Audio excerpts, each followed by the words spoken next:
Hola, hoy día tenemos el agrado de estar acá con el doctor Alberto Costoya. El doctor Costoya es ginecobstetra, especialista de medicina reproductiva y en realidad es maestro de la medicina reproductiva en Chile. Y en realidad es pionero en nuestra área porque él y su equipo fueron los responsables del primer nacido en Chile bajo técnicas de reproducción asistida. Así que hoy día nos reunimos con él para conversar un poco cómo fue esta experiencia, cómo nació esta idea en los años 80, cuando recién estaba naciendo la medicina reproductiva incluso en Latinoamérica. Primero que todo, Doc, le quiero pasar, eso sí, una pin de el Muchísimas gracias. naranjo que representa el mes de la fertilidad, el mes de junio, así que estamos todos Lo vamos a colocar en la solar. Cuéntenos, Doc, a ver, ¿cómo se gestó esta idea de hacer reproducción, hacer medicina reproductiva y principalmente hacer técnicas de alta complejidad, fertilización in vitro en Chile de los años 80? Bueno, uno lo ve desde el punto de vista de lo que vivió, de lo personal. Yo terminé mi beca de especialización en ginecobstetricia en la Universidad Católica el año 76 y ya había un pequeño policlínico de fertilidad. En ese entonces lo que más veíamos era infertilidad de causa tubaria, ¿ya? Por infecciones que afectaban las trompas, ¿ya? Y secundariamente causa masculina. Pero lejos la causa de las trompas o adherencias alrededor de ella era la mayor causa de infertilidad. En el año 77 yo me fui a trabajar al hospital militar en ese entonces y logré un periodo de especialización en microcirugía tubaria en Vancouver, Canadá. Y ahí estuve 2 meses y practicando microcirugía. Tuve el orgullo de ser instructor después de microcirugía en Vancouver. Y la microcirugía lograba excelentes resultados en la reanastomosis de las trompas, o sea, las trompas que habían sido ligadas y uno las volvía a unir con material de sutura que uno operaba bajo microscopio y el material de sutura era más delgado que un cabello humano.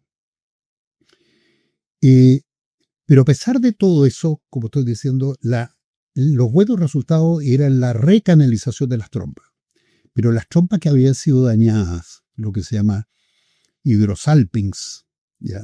O adherencias alrededor de las trompas, desgraciadamente tenían malos resultados.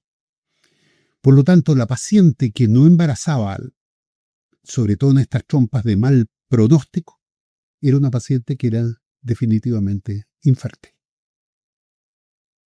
De tal manera que no sabíamos mucho, pero en el año 78 nació Louise Brown en Gran Bretaña.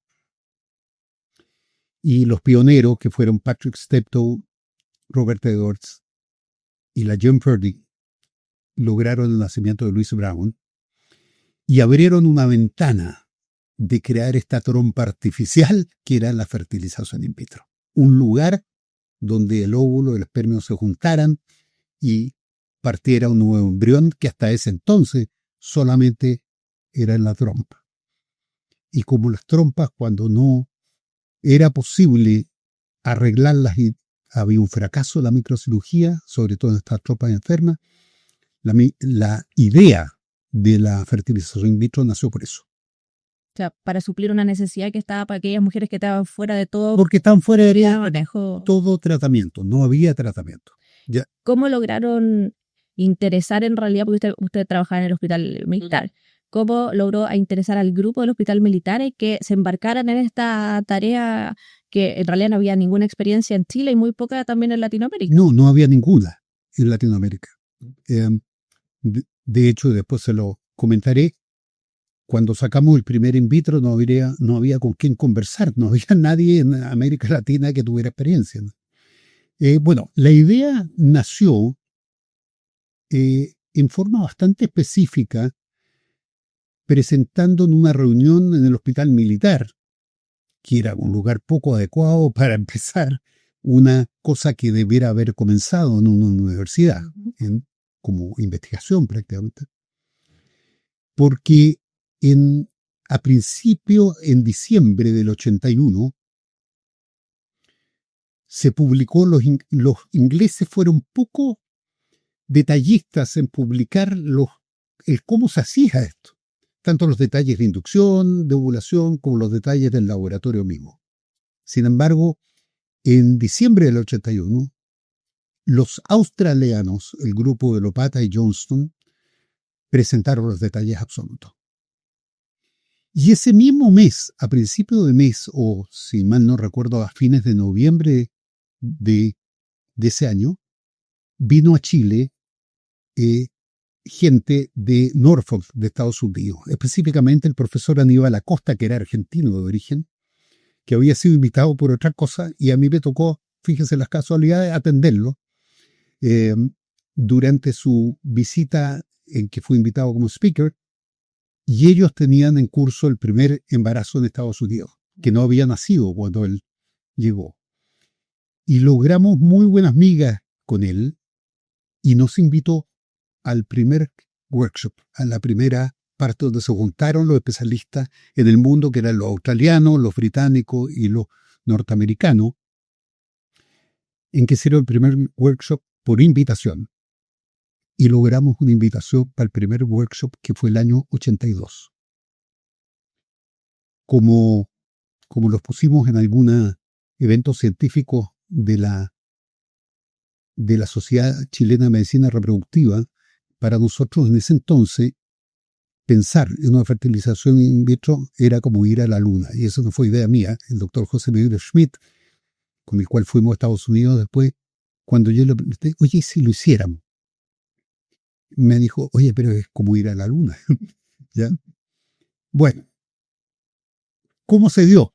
Contestándole, logramos la invitación y planteamos ante el director del Hospital Militar ir a Estados Unidos a especializarse a Norfolk e ir a este primer workshop, primer taller de trabajo en el mundo, por invitación.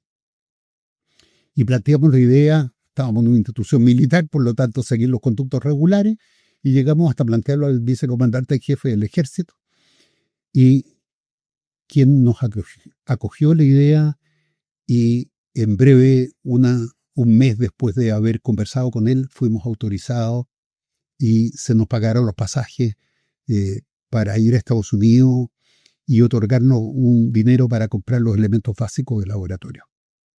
Así que esto fue en octubre, bien digo, y septiembre del 82.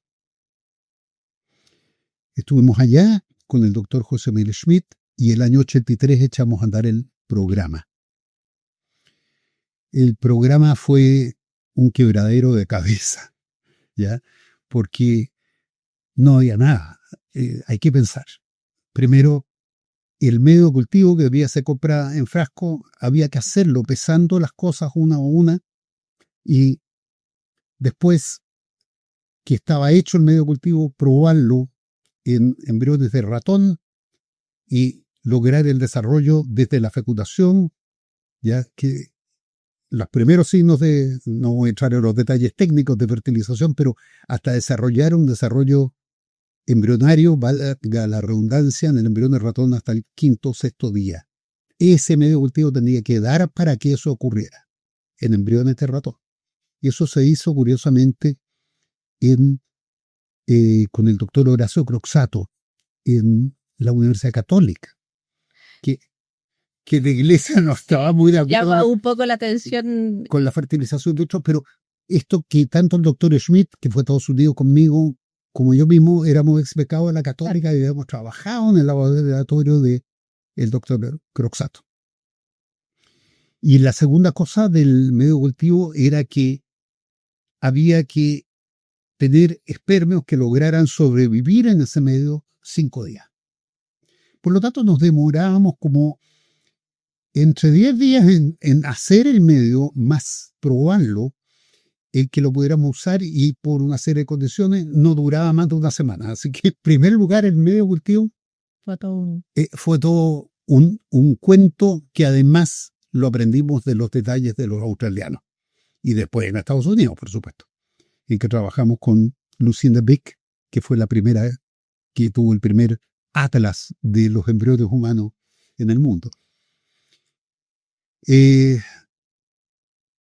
Después el otro problema que teníamos era que hoy en día se aspira mediante una ecografía transvaginal. Sí, en esa época la ecografía estaba... Primero no había ecógrafos transvaginales, entonces para seguir los folículos se hacía por ecógrafo abdominal. Pero el ecógrafo abdominal era mucho menos preciso, ¿ya? Por lo tanto, había que ver en la mañana, a las 8 de la mañana, a la paciente. Usábamos características del moco cervical para ver a las 11, 12 y empezamos a desarrollar las técnicas para medir estradiol que secretaban los folículos, que sobre cierta cantidad por folículo sabíamos que iban dando la cosa.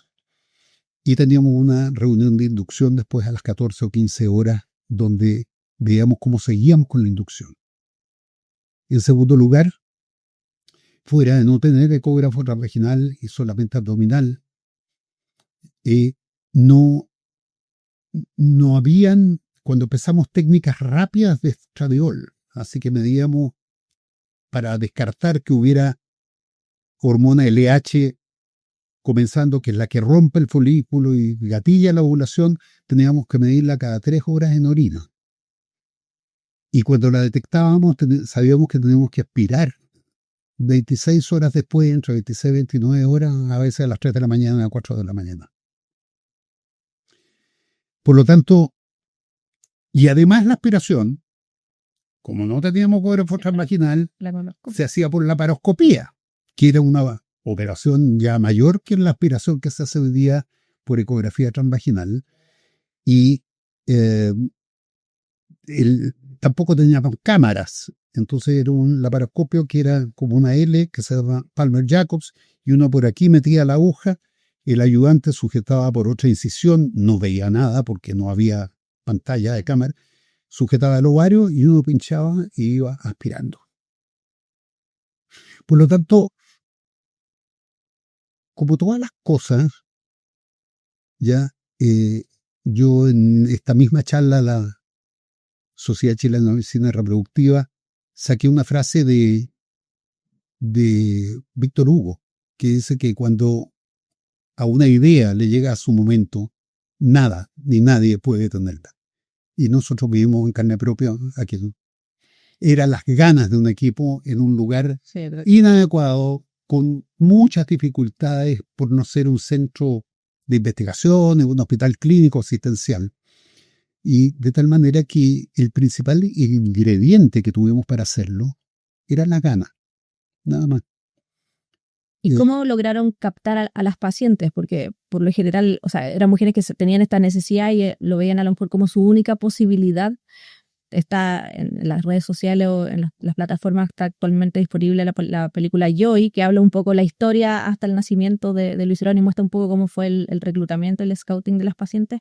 ¿Cómo fue la experiencia acá para lograr interesar a este grupo de mujeres que querían embarcarse en este tratamiento que estaba en pañales, se pudiese decir, y muy incipiente en Chile?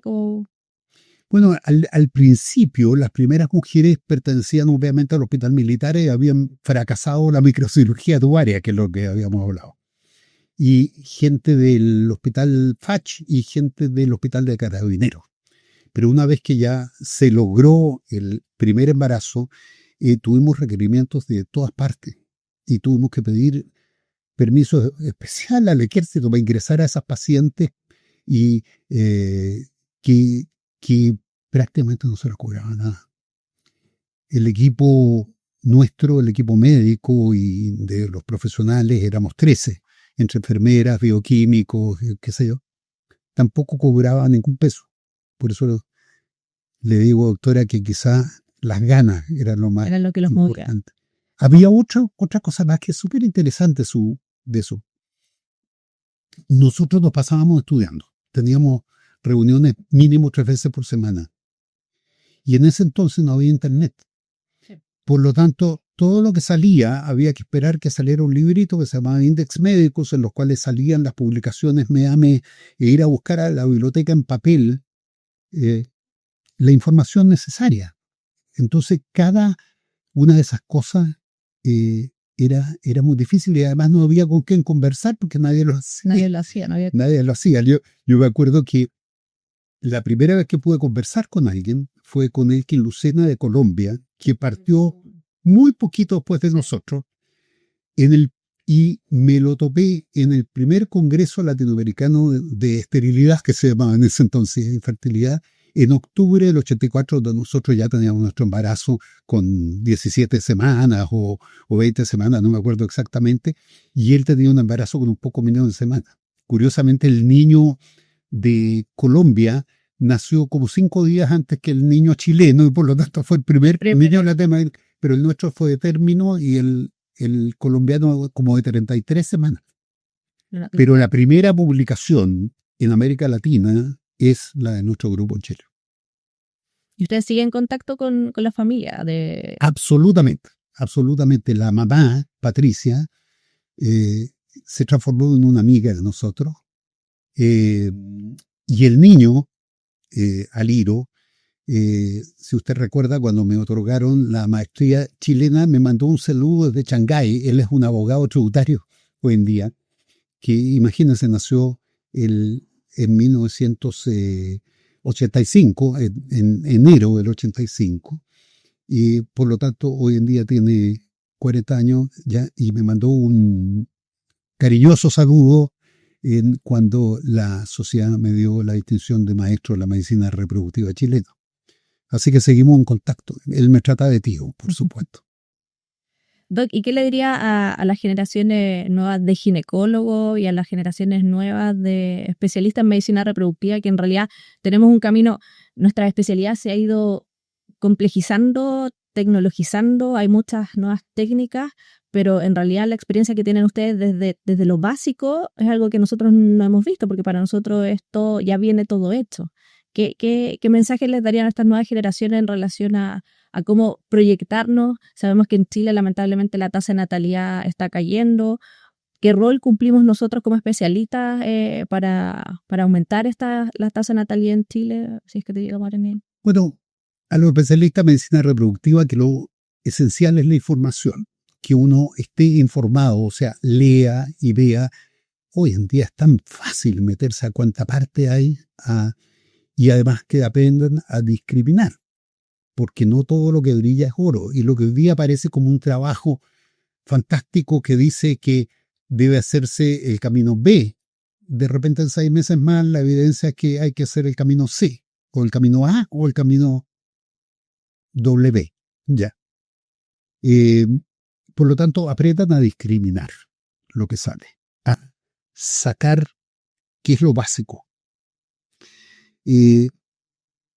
No tengo cómo compartir fácilmente lo que nos pasó a nosotros, que nadie sabía nada, y que por eso queríamos hacerlo, y por eso decíamos era como ir a la luna, porque John Kennedy, cuando planteó el programa espacial, guardando las proporciones, dijo que iban a ir a la luna a final de la década de los 60, no porque fuera fácil, sino porque era difícil.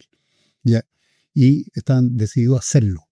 Fíjense ustedes lo que significó la época espacial en avance de la ciencia, de la computación, de lo que hoy día llegamos a una inteligencia artificial en que podemos mezclar distintas cosas y sacar una salida, un output basado en datos. ¿Ya? Entonces, yo creo que los datos son muy importantes para ver cómo la inteligencia artificial nos incide en esta especialidad. El segundo mensaje, aparte de lo que usted me pregunta, ¿qué mensaje de los que partimos cuando no había nada? Hoy día yo diría que en este mes de la fertilidad hay que pensar que ha cambiado absolutamente la edad en que la mujer consulta por infertilidad. La especie humana, como especie, está hecha para procrear a partir un poco después que la mujer menstrua. Y las estadísticas que hay es que en 1700 la edad promedio que se morían las mujeres era los 33, 34 años. Y hoy día a esa edad es cuando están empezando a tener, por razones absolutamente atendibles, ¿no es cierto? Porque la mujer tiene una doble carga, esta carga de mamá que nosotros no tenemos los papás, aunque queramos apoyar. Pero esa función tiene un tiempo. Y ese tiempo no es eterno. Y por lo tanto, cuando la mujer ha seguido su legítima derecho a una educación secundaria universitaria de posgrado, y eso es su primer afán, necesita una instrucción de lo que está haciendo, necesita tener el dinero necesario para vivir antes de tener un hijo. Y como lo dicen algunas investigaciones, la mujer de 22, 23 años de una universidad no está pensando en una guagua. Está pensando en terminar su carrera, en establecer su vida de pareja, etc. Entonces, cuando vienen los 34 o 35 años y que sabemos, y en la sociedad lo sabemos mejor que nadie, que empieza a decaer abruptamente la fertilidad natural, empieza a aparecer una infertilidad por edad. Porque los óvulos son más malos, porque hay más frecuencia de embriones que no están normales, porque hay más aborto, porque hay al final más malformaciones congénitas en lo que llegan a nacer. Y entonces el mensaje es que, ojo, hay un fin de la fertilidad natural, que después nosotros los especialistas somos capaces de arreglarlo un poquito después de los 35, pero no podemos hacer óvulos nuevos desde cero. ¿Ya? Eso no lo podemos hacer todavía, entonces se podrá hacer más adelante. El óvulo de la mujer es desde que nace el mismo hasta que se ovula y sufre todo ese camino cuanta noxa o causa pueda afectarlo. ¿Se cree que el rol principal está en educar a la población? Yo creo que como sociedad de medicina reproductiva, en educar a la población, ¿ya? En educar a la población, porque si no se va a transformar además en un gasto social, ¿ya? No solamente porque sea el Estado o la institución de salud van a tener que invertir más para tener niños, porque van a tener que usar tecnología que cuesta dinero como en la fertilización in vitro, como cualquiera de los métodos terapéuticos. Pero además porque la población se está envejeciendo. Y entonces son los más jóvenes los que pueden dar origen a las nuevas generaciones que son la base que sustenta la previsión, por ejemplo. ¿Ya? Esta previsión que es como una pirámide y ahora es como un barril. Y después nos vamos a invertir la pirámide. Por lo tanto, esto de la fertilidad tiene connotaciones etarias que tienen que ver con cosas sociales. ¿Ya? Exacto. Eso. ¿Haría algo distinto ahora? Por ejemplo, de lo que hizo en los años 80, ¿le hubiese gustado cambiar algo, hacer algo distinto a cómo lo hizo o está conforme? No. Si yo cambiaría entonces lo que hizo. No, porque lo que hicimos es lo que se podía hacer, digamos. Yo creo que lo que es distinto ahora es que es más rutinario, más el ejemplo más grande quizás, aparte del ecógrafo y de los métodos de aspirar y de cómo seleccionar el momento y cómo hoy día podemos hacer que las mujeres no se ovulen, que antes se nos ovulaban solas antes de poder aspirar. Yo creo que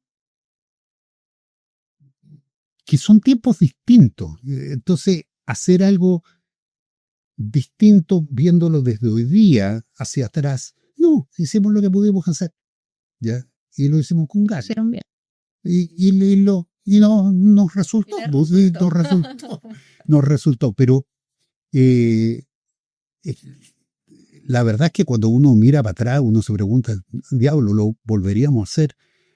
Yo me acuerdo que el doctor José Miguel Schmidt, que estaba en el laboratorio de fertilización in vitro, pasó 42 fines de semana adentro del laboratorio, sin descanso, ¿ya? Y los equipos que aspirábamos nos levantábamos los sábados a las 3 de la mañana a aspirar.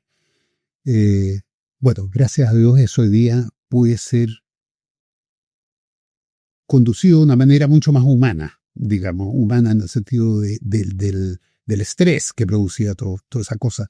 Los métodos de inducción de ovulación son mucho más estandarizados, no son tan individualizados, tienen una individualización, pero no tan estricta o exacta o demandante como era en ese entonces. De tal manera que lo que uno le puede decir con la historia a las nuevas generaciones, estudien, infórmense y abran la mente.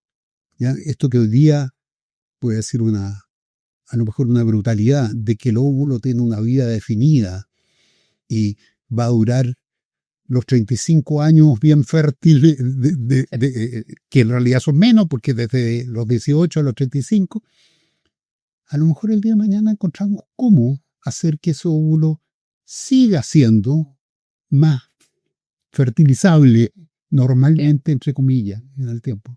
¿Ya? Abran la mente. Abran la mente. Todo es posible, pero hay que tener ganas. Eso. La entrega va a poder hacerlo. Y la entrega. Estamos, por otra parte, esto un poco filosófico. Fíjese que una doctora de las fortalezas que tuvimos ese equipo es que no había ningún estímulo económico. No ganábamos ni un peso más. Lo hacíamos porque queríamos hacerlo. ¿Ya? Hoy en día se basa uno mucho más quizás en el cómo voy ahí. Eso. Bueno, muchas gracias, Doc, por compartir su experiencia. Gracias por este lindo regalo en el mes de la fertilidad. Muchas gracias, doctora.